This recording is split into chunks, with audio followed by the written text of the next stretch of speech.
Halo, selamat siang. Perkenalkan, saya Fitri Maisari, salah satu mahasiswa UPI pada jurusan Logistik dan Bisnis. Di sini saya untuk melengkapi tugas asesmen tengah semester, saya sampaikan judul tugas Green and Resilient Supply Chain yang saya ambil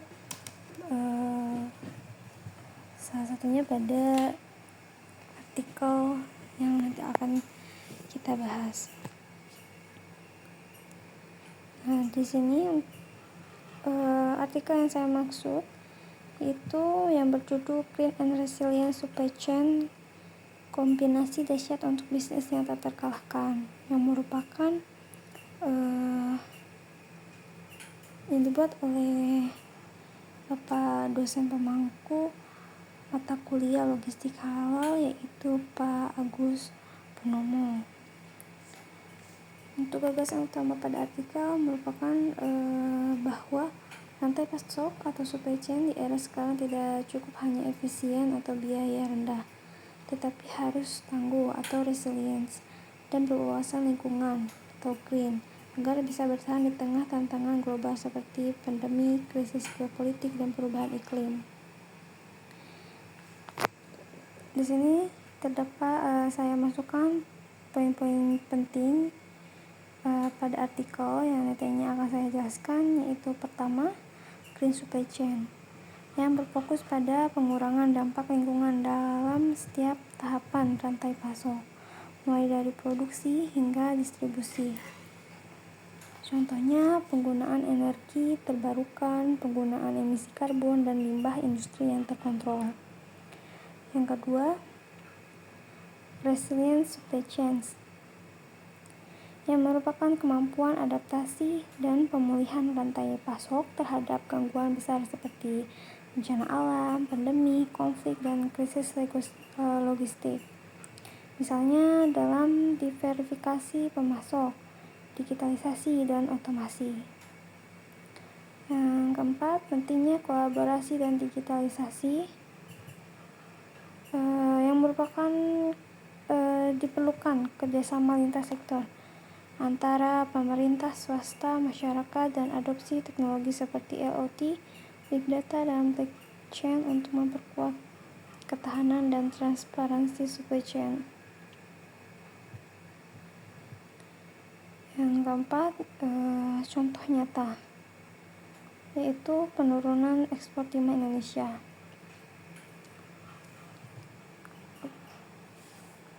Artikel ini memiliki sebuah contoh nyata yang menyoroti bagaimana penundaan perizinan dan kebijakan nasionalisme SDA yang menyebabkan ekspor timah Indonesia anjlok dari 4.700 ton pada tahun 2023 menjadi hanya 55,4 ton pada tahun 2024. Ini menggambarkan ketidaksiapan sistem nasional dalam mengelola perubahan kebijakan dan dalam supply chain.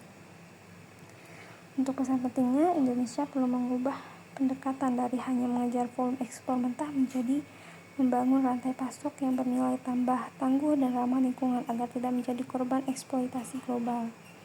Nah, di sini saya melampirkan link yang bisa diakses oleh kalian, link yang dibuatkan oleh Pak Agus Purnomo untuk studi kasus. Yang kedua, mengenai green and resilient supply chain dan ketahanan rantai pasok Indonesia melalui studi kasus timah. Ya, di sini saya mengambil contoh studi kasus nyata, yaitu kasus timah yang diambil pada artikel Green and Resilient Supply Chains. Permasalahan utama yang diangkat dalam artikel Green Resilient Supply Chains ini adalah kurangnya integrasi antara praktik rantai pasok hijau atau green supply chain dengan ketahanan rantai pasok resilient supply chain dalam sistem logistik nasional Indonesia. Ketiadaan keseimbangan ini menyebabkan 1. Eksploitasi sumber daya alam (SDA). 2. Kerentanan ekonomi nasional. 3. Kebijakan hilirisasi belum siap secara infrastruktur dan SDM. 4. Kualitas penduduk dan belum selaras dengan visi pembangunan berkelanjutan. 5. Struktur rantai pasok yang tidak tangguh menghadapi distribusi global. Tanpa adanya transformasi besar dalam kebijakan, pendidikan masyarakat, dan sistem logistik, Indonesia berisiko tidak hanya kehilangan potensi ekonominya, tetapi juga mengalami kerusakan lingkungan yang tidak dapat diperbaiki. Di sini ada analisis faktor internal dan eksternal. Untuk faktor internalnya yaitu pertama, eksploitasi SDA tanpa kendali yang berdampak pada lingkungan jangka panjang. Kedua, rendahnya kesadaran masyarakat dan pelaku industri terhadap green logistik. 3. Ketidaksiapan infrastruktur dan teknologi untuk hilirisasi. 4. Birokrasi perizinan yang lambat. Penurunannya ekspor seperti kasus timah. Yang kedua, faktor eksternal, yaitu yang pertama, krisis global atau contohnya pandemi, konflik iklim, embargo, dan lain-lain. 2. Rendahnya kesadaran masyarakat dan pelaku industri terhadap green logistik. Maaf, ini harusnya saya edit. Itu menjadi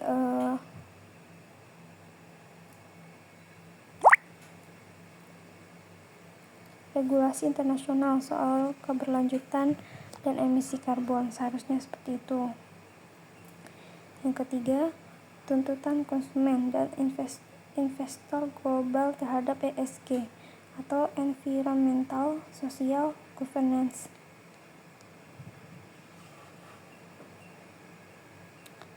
Alternatif solusi yang ditampilkan yaitu moratorium eksploitasi SDA di wilayah rawan yang mencegah kerusakan ekosistem dan jaga pencandangan jangka panjang. 2. Hilirisasi industri berbasis ramah lingkungan untuk meningkatkan nilai tambah dan memperluas pasar global. Yang ketiga, edukasi ekologi kepada masyarakat dan pelaku usaha untuk meningkatkan kesadaran dan tanggung jawab terhadap lingkungan. Keempat, digitalisasi sistem rantai pasok dan reformasi izin untuk meningkatkan efisiensi dan transformasi rantai pasok nasional. Yang kelima, kolaborasi lintas sektor untuk membangun supply chain yang inklusif dan responsif terhadap krisis. Evaluasi solusi. Solusi yang sebelumnya ditampilkan yaitu memiliki kelebihan dan kekurangannya. Untuk solusi moratorium SDA memiliki kelebihan memberi waktu pemulihan lingkungan. Kekurangannya potensi penurunan pendapatan negara seperti devisa. Kedua, hilirisasi. Kelebihannya menciptakan nilai tambah dan lapangan kerja. Untuk kekurangannya membutuhkan investasi dan waktu yang cukup panjang. Keempat, edukasi. Membangun kesadaran jangka panjang. Untuk kelebihannya, kekurangannya dampak tidak instan, dibutuhkan waktu yang cukup lama juga. Solusi digitalisasi yang memiliki kelebihan efisiensi dan transparansi tinggi. Untuk kekurangannya, tantangan dan adopsi teknologi atau siber. Solusi kolaborasi. Kelebihannya saling memperkuat kapasitas dan sumber daya. Untuk kekurangannya, koordinasi dan sinergi yang kompleks.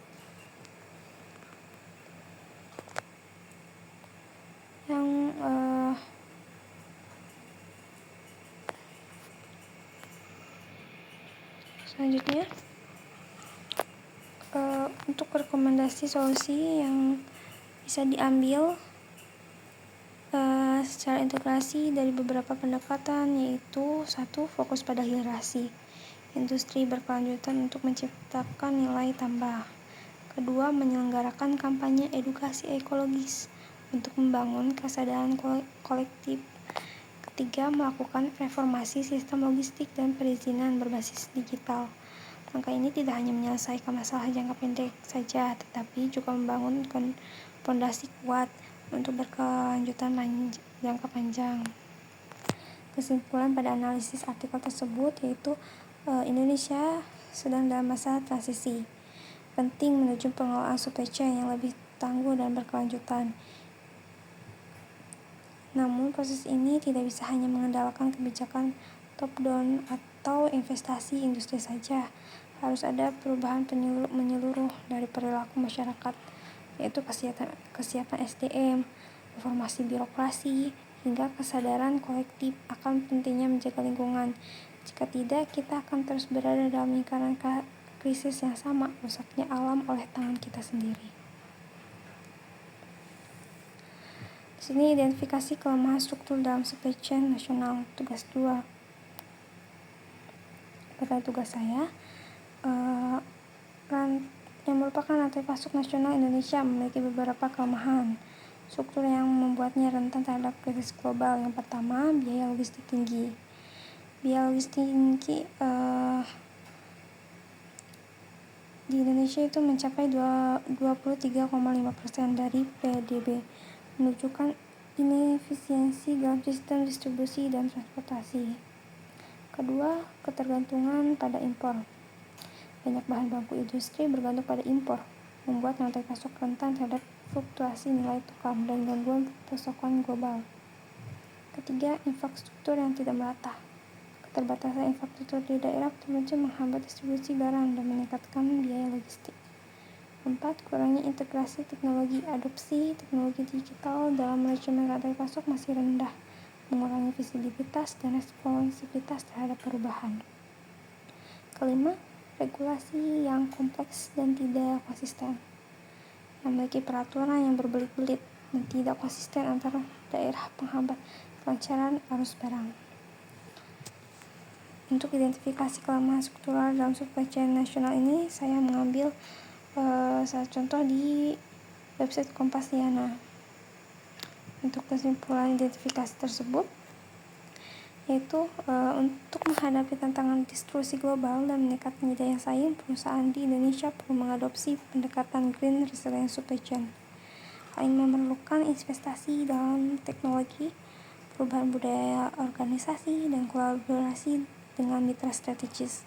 Selain itu, pemerintah perlu melakukan reformasi struktural dalam sistem logistik nasional, termasuk perbaikan infrastruktur, penyederhanaan regulasi, dan mendorong adopsi teknologi digital.